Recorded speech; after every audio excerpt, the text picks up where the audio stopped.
to talk about in case he doesn't want to talk about it? Or do I do it in the podcast because it's a more genuine response when I ask him about it? And you've just come out and been so open about it, which I love.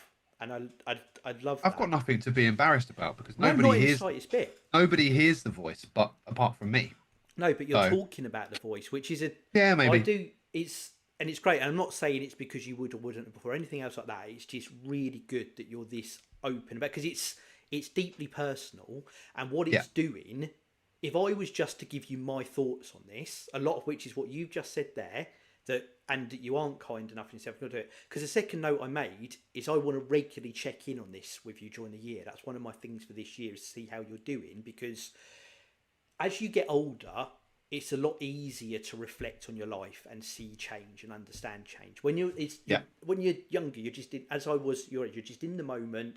And times, to me, a year isn't a huge amount of time conceptually, and to you it will be a lot longer, because I remember what it was like when I was younger. And I think when time's longer, it's harder to see the change than when it's a lot quicker like it is now. It's just, and that might just be the way my brain works. So I wanted to help you reflect on your change, because like we talked about last week, you're not seeing it, but you've just come out with it, which is great. But what I'd be doing is challenging you, because basically it's a mechanism to say, challenge the way you think, challenge the way you think, challenge the way you think, challenge the way you think. And you've just vocalized that. You've just said, I am challenging the way you think. I think, not you think, I think, which is fantastic. So it is good that you're out there, because it's tough to challenge yourself. It's one of the hardest things you're doing. And not only are you doing it, but you're talking publicly in front of a huge audience about this right now, which is really, really good. And this is how you change it as well. The reason for labouring on that is, I'm, again, different techniques of things, but I'm a big fan of neuro-linguistic programming. And with that, the steps to it, the first thing is understanding how your brain works, what your triggers are, why you do what you do.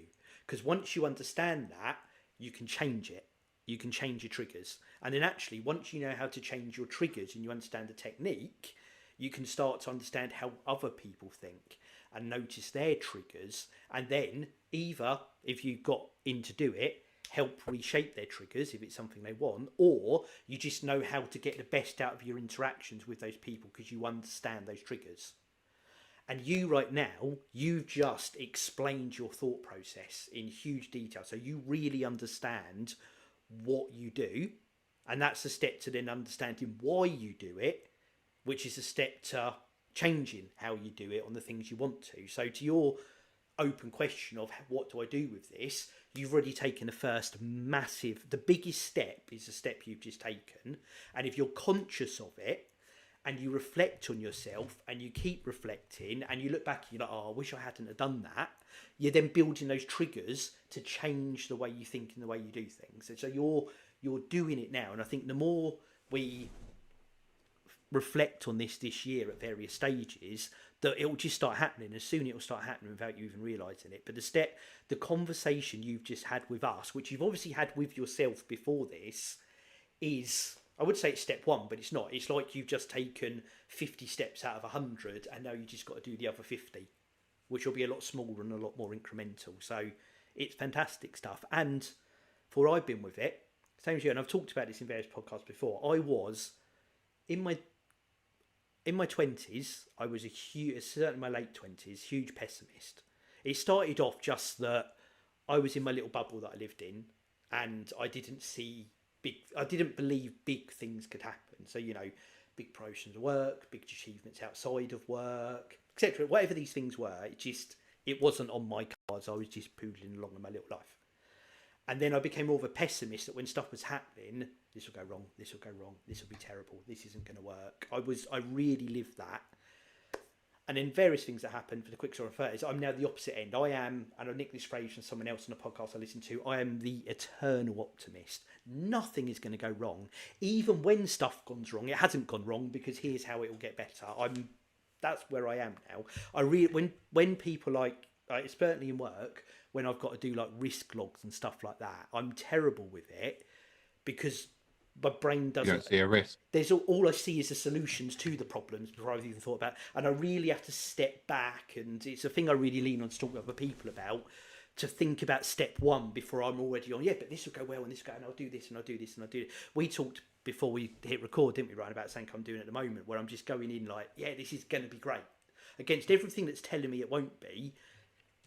And I've gone through that cycle, and a lot of it is lots of little changes where I'm like, no, I want to do this, or I want to be like this, or I've seen people like that and taken on advice from what they've said, and kind of how I got there. My last little bit before I let Joe get a word in edgewise on this is, and it is, this is a work thing. Person who runs our company told a story that really resonated with me, and I put it down to one of the fundamental moments where I shifted from negative to positive. And he was doing roadshows and he was telling stories about life, and he was at the time, from whenever it was years ago, him and his other half were trying to buy a house, and they, this was a big house. I'd say big. No, I don't know. I know nothing about the house. All I know was it was a financial stretch for them to get the house. So I'm filling in the right details myself. That's the story. And he said his other half was really, they were going through the process, and she was really worried. She's like, I'm not even sure we can afford this. What do we do? How are we going to pay for this? How are we going to do this? Should we be doing this? And his response to her was, we haven't even got the mortgage yet. Let's focus on getting the mortgage. And once we've got the mortgage, let's focus on how we pay the mortgage. And the lesson was, break it down. This is backlog your life. This is where all of this sort of stuff comes from with me.